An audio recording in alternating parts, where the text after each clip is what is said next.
स्वर्ण सज्जन पुरुष और परोपकारी मनुष्यों की गति एक समान होती है।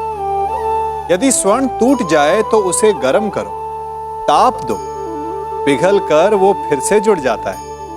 ठीक उसी प्रकार मतभेद होने के पश्चात भी एक सज्जन पुरुष और महान पुरुष फिर से मित्र बन जाते हैं। परंतु दुर्जन दुष्ट माटी से बने लोग उस पके हुए मटके के समान होते हैं कि जिनमें यदि एक बार दरार आ जाए तो वो स्वयं ही स्वयं का सर्वनाश कर लेते हैं। इसलिए मित्रता केवल सज्जनों से ही करें ताकि मतभेद ना हो।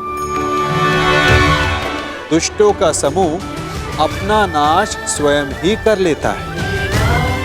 यदि कोयले की खान में जाओ तो चाहे जितनी भी सावधानी बरतो, अपने वस्त्रों पर कालिख लग ही जाती है। इसलिए दुष्ट मित्रों से सावधान। सज्जन शत्रु प्रत्येक परिस्थिति में श्रेष्ठ है। कह दो मित्र जो कुछ भी तुम्हारे मन में। आप ही पढ़ लीजिए ना केशव कि क्या है मेरे मन में। मैं तुम्हारा मन पढ़ सकता हूं मित्र, परंतु जैसे कि मैंने पहले भी कहा था, मुझे तुम्हारे मुख से सुनना अच्छा लगता है। अब कह भी दो मित्र, क्या है तुम्हारे मन में? इस समय जो मेरे मन में चल रहा है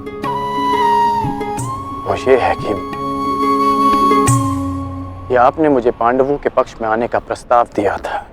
हाँ, और तुमने उस प्रस्ताव को अस्वीकार कर दिया था। हाँ, परंतु मैंने कभी नहीं सोचा था कि मेरा ये निर्णय मुझे आपके विपक्ष में खड़ा कर देगा केशव। आपको तो युद्ध का परिणाम पता है ना केशव। किसी अनहोनी के होने से पहले उसका ज्ञात हो जाना, क्या वो आपको पीड़ा नहीं देता केशव? मनुष्य संतोष से इसलिए जीता है क्योंकि वो नहीं जानता कि अगले पल क्या होने वाला है। वो नहीं जानता कि वो जीवित रहेगा या वो मर जाएगा। परंतु यदि उसे ज्ञात हो जाए कि अगले पल क्या होगा या वो कब मर जाएगा, तो आपको नहीं लगता कि उसके आने वाले पल भय और चिंता में बीतेंगे?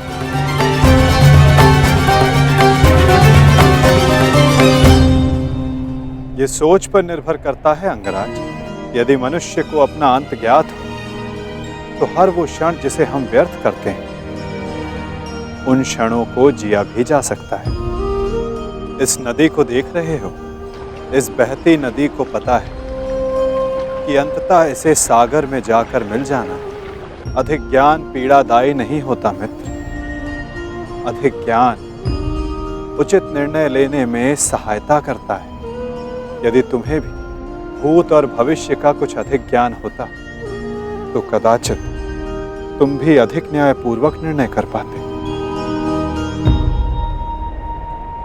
आपका मंतव्य यही है ना कि पांडव उचित हैं और दुर्योधन अनुचित?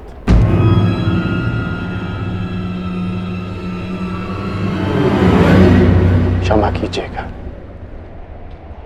परंतु मैं आपकी इस बात से सहमत नहीं हूं।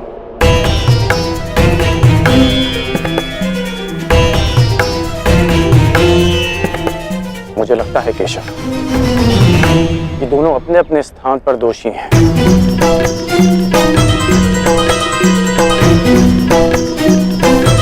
और इसी कारण से दोनों अपनी अपनी दृष्टि में निर्दोष और सही हैं। यदि दोनों ही दोषी तो तुम निष्पक्ष क्यों नहीं हो जाते मित्र? क्योंकि मुझे लगता है कि दुर्योधन युधिष्ठिर से कहीं अधिक सक्षम शासक सिद्ध होगा। इतने अधर्म करने के पश्चात भी? हाँ, क्योंकि वो युधिष्ठिर की भांति धर्मराज होने का ढोंग नहीं करता। आप ही बताइए केशव, कि जिसने स्वयं की पत्नी को दांव पर लगा दिया हो, जिसने द्यूत के कुचक्र से निकलकर स्वयं को द्यूत में फिर से फंसा लिया हो, वो कैसा धर्मराज?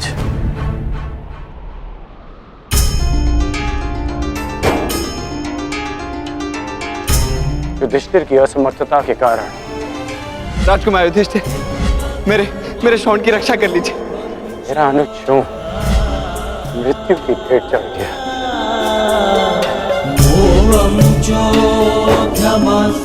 जब मुझे सूत पुत्र कहकर रंगभूमि की स्पर्धा में भाग लेने के लिए अयोग्य घोषित कर दिया गया था, राजकुमार के साथ द्वंद्व की अनुमति एक सूत पुत्र को नहीं दी जा सकती।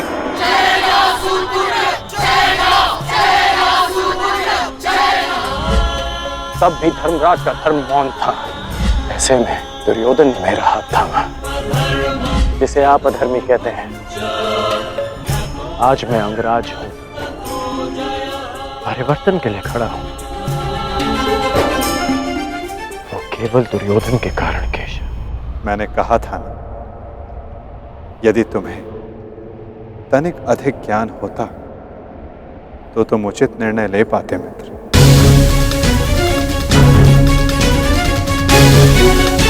मैं समझा नहीं।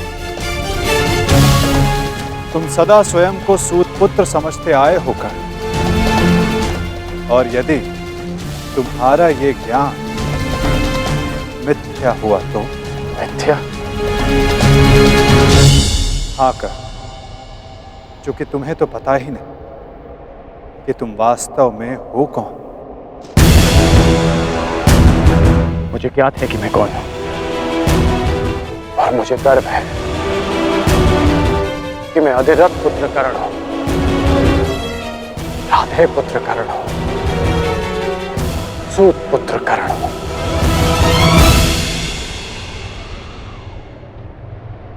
तुम राधे नहीं हो अंगराज, तुम अधिरथ पुत्र नहीं, तुम सूत पुत्र नहीं।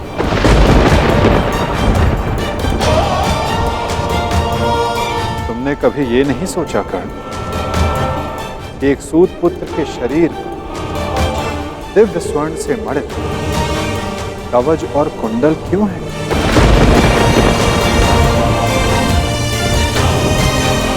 तुम्हारे मन में यह प्रश्न कभी नहीं उठा कि एक साधारण से सारथी के पुत्र के पास ये कवच और कुंडल क्यों है?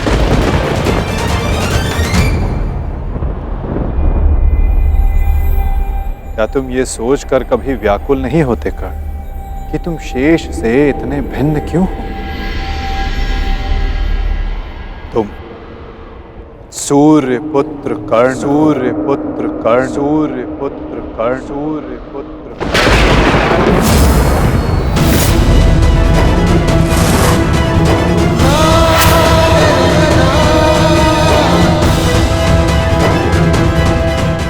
स्वयं सूर्य नारायण के अंश हो तुम कर्ण।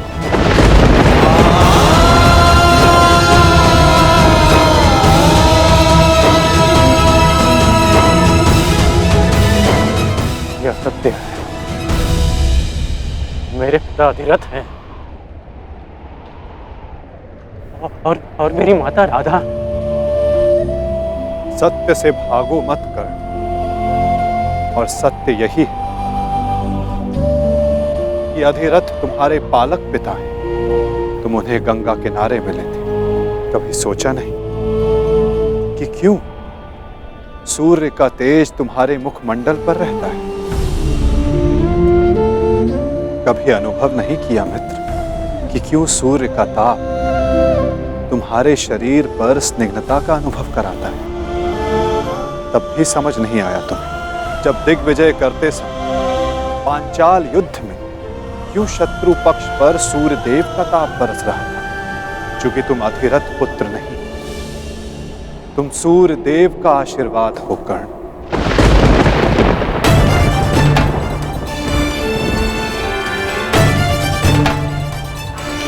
यदि मैं पिताश्री को गंगा किनारे मिला था तो मेरी माता को भी। कर्ण, अपनी माता से बहुत पहले से भेंट करते आ रहे हो तुम कर्ण, चूंकि रक्त सदा रक्त का सम्मान करता है। कभी सोचा है कि वो कौन है जिनके समक्ष आते ही तुम्हारी दृष्टि उनके पांव की ओर चली जाती है? वो कौन है जिनसे हर युद्ध से पूर्व उनका आशीष लेने का तुम्हारा मन करता है? कौन है कर्ण जो सदा तुम्हें अपने पुत्रों के समान प्रेम करती है? वो कौन है जिनकी आंखें तुम्हें देखते ही भर आती हैं? अर्जुन से द्वंद्व होने के पश्चात भी तुमने कभी पांडवों का अहित नहीं चाहा, कभी उनकी रक्षा की, कभी उन्हें चेतावनी दी। क्यों कर्ण? इसलिए नहीं कि तुम न्याय चाहते थे, अपितु इसलिए कि तुम्हारी धमनियों में बहता हुआ रक्त तुम्हें पुकार रहा था। हाँ कर्ण, तुम राधे नहीं कुंती पुत्र हो, पांडवों के ज्येष्ठ। हाँ कर्ण, बुआ कुंती ही तुम्हारी माता है और तुम उनके ज्येष्ठ पुत्र।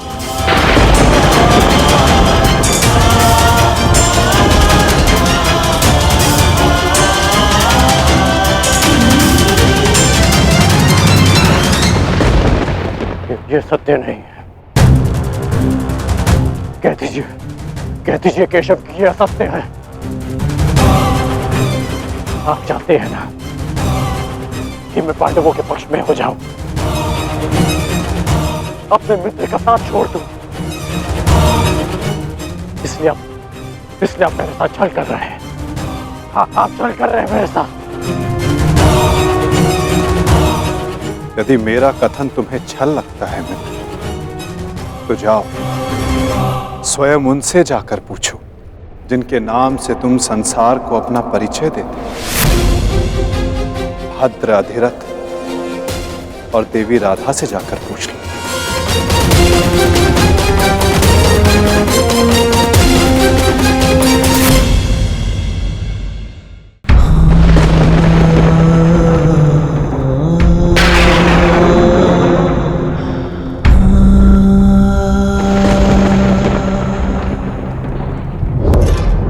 आ गए? उचित समय पर पहुंच गए। आओ भीतर आओ।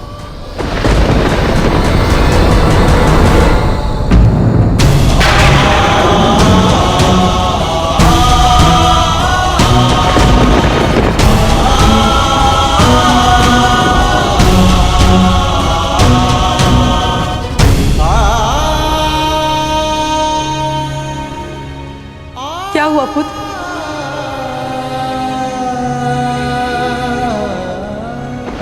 तुम राधे नहीं हो अंगराज, तुम सूर्य पुत्र कर्ण हो।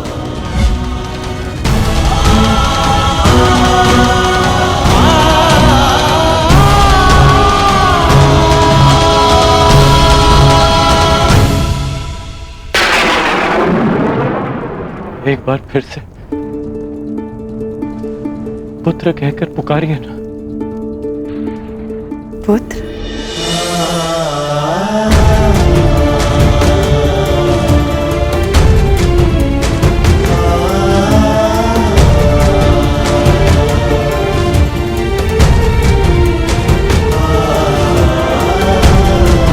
क्या हुआ पुत्र? तुम इतने व्यथित क्यों हो? क्या हुआ? मैं व्यथित था अपने ही माता। मैं समझ गया कि ये वासुदेव का खेल है। वो मेरे साथ खेल खेल रहे हैं माता। खेल? कैसा खेल? क्या विनोद किया केशव ने? बहुत भारी विरोध किया उन्होंने। आपका कहना है कि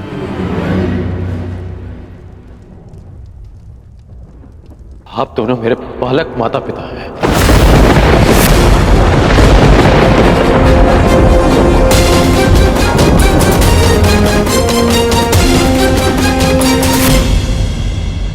मैं पिताश्री को गंगा तट पर मिला था। ये सूर्यदेव मेरे पिता है और माता कुंती मेरी माता।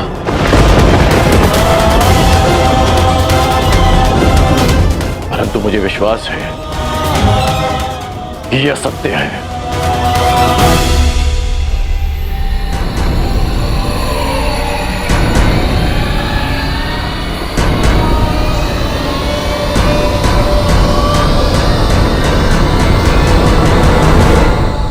ये असत्य है ना? मैं आप ही का पुत्र हूं।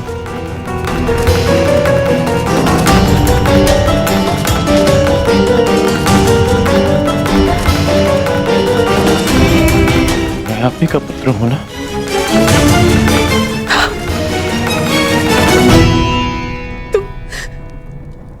तुम मेरे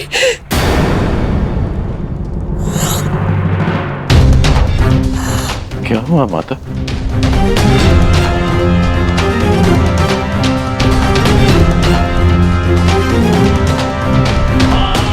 क्या हुआ पिताश्री?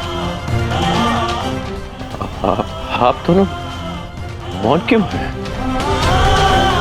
कहिए ना कि आप ही मेरी माता है। कहिए ना कि मैं आपका पुत्र हूँ। कहिए ना कि आप मेरी माता है। कहिए ना कि आप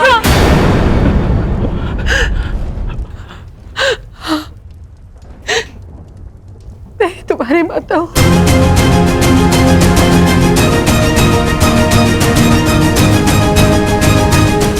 परंतु दात्री नहीं।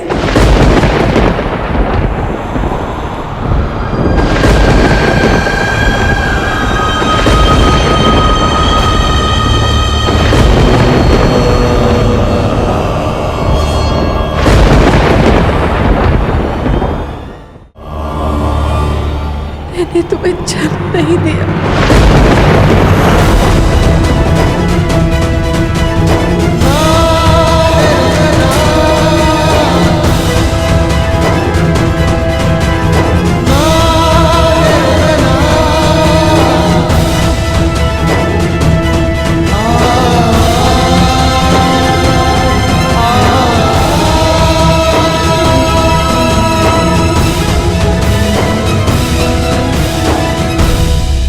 इतने वर्षों से हमने तुमसे ये सत्य छुपा कर रखा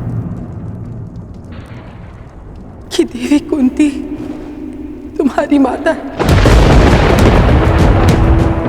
इसी कारण हम न तुम्हें धनुर्विद्या सीखने देना चाहते थे और न रणभूमि में जाने देना चाहते थे, क्योंकि देवी कुंती तुम्हारी जन्मदात्री है। केशव ने तुमसे कदाचित असत्य नहीं कहा। तुम मेरे पुत्र नहीं।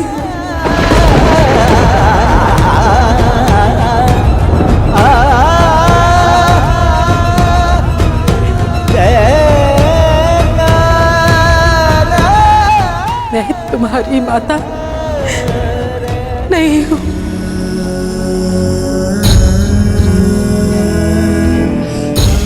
आप असत्य कह रही हैं कि आप मेरी माता नहीं हैं। यदि ऐसा होता तो क्यों बचपन में जब मुझे भूख लगती थी तब आपको स्वयं ज्ञात हो जाता था? जब मुझे निद्रा आती थी तो कौन मुझे अपनी गोद में सुलाता था?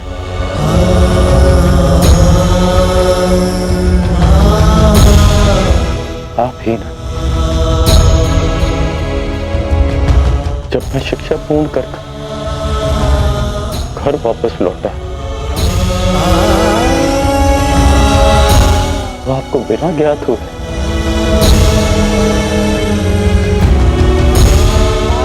कैसे पता चल गया कि मैं आ गया और आपने अधिक भोजन बनाया?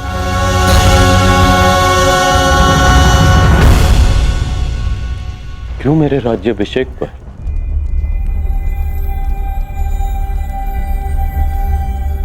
पिताश्री के शपथ देने के पश्चात भी अब मुझे छुप कर देखने आई थी?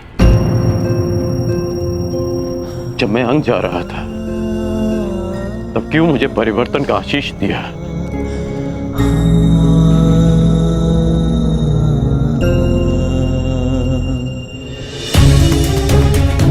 क्यों असत्य कह रही है आप मुझसे? इसीलिए ना कि मैं इस युद्ध में भाग लाया हूं। ठीक, मैं इस युद्ध में भाग नहीं लेता। मैं सदा ही आपके चरणों में बैठा रहूंगा। मैं यहां से कहीं नहीं जाऊंगा। बस इतना कह दीजिए कि आप ही मेरी माता। कह दीजिए।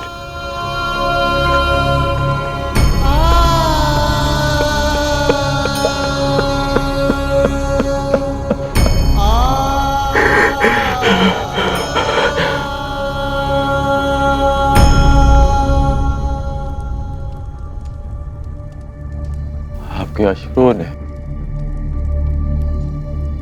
और आपकी चुप्पी ने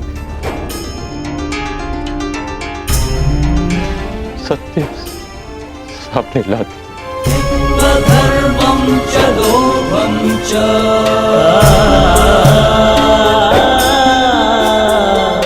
मोहं चोऽधमस्थितः। धन्य है आप तो।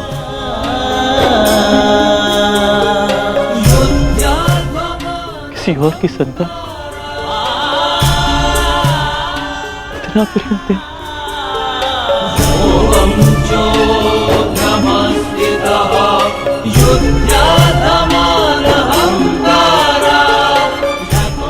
आपका ऋण कभी नहीं उतार पाऊंगा।